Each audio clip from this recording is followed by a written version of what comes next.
छठ पूजा कब है, कैसे करें छठ पूजा, नहाए खाए की परंपरा, क्या खाना चाहिए और क्या नहीं। छठी मैया को 3 चीजें कभी मत चढ़ाना, व्रत टूट जाता है, संतान को होते हैं कष्ट। छठ में कौन से कपड़े पहनने चाहिए और कौन से नहीं, इस रंग के कपड़े कभी मत पहनना, व्रत टूट जाता है। छठी मैया को किस चीज का भोग नहीं लगना चाहिए और छठ व्रत में कौन सी गलती नहीं करना चाहिए। पर यदि जिनके घर के पास नदी या तालाब या गंगा या समुद्र नहीं है तब वह क्या करें।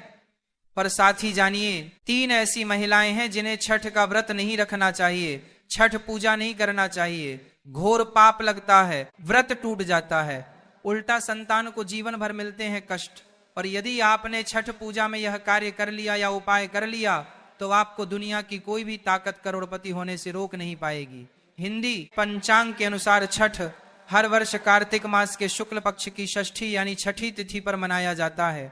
यह हमेशा दीपावली के 6 दिन बाद पड़ता है, जो नहाय खाए की परंपरा से प्रारंभ होता है।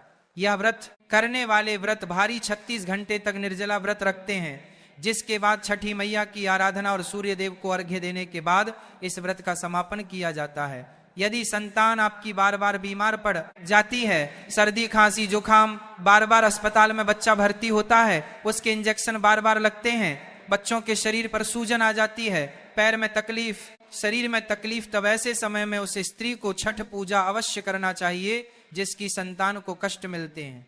छठी मैया की कृपा से छठ माता स्वयं उसे संतान की रक्षा करती है। छठी मैया बहुत प्यारी है, संतान की रक्षा करती है, परिवार की रक्षा करती है, परिवार में कभी विपदा नहीं आई। छठी माता का हृदय इतना कोमल है जिसकी आप कल्पना भी नहीं कर सकते। खासकर संतान दीर्घायु होती है, परिवार खुशहाल होता है, जीवन भर इतना सुख घर में बरसता है जिसकी आप कल्पना भी नहीं कर पाएंगे। छठी मैया ब्रह्मांड की माँ है, संसार की माँ है, संतान की माँ है, जो सच्चे दिल से एक बार छठी मैया को प्रसन्न कर लेता है। समझो उसने 7 बार पृथ्वी की परिक्रमा कर ली, गंगा स्नान कर लिया, धार्मिक यात्रा कर ली, देवताओं की परिक्रमा करना माना जाता है। छठ पूजा शुभ मुहूर्त कार्तिक माह के शुक्ल पक्ष की षष्ठी तिथि 27 अक्टूबर को सुबह 6:04 से शुरू होगी और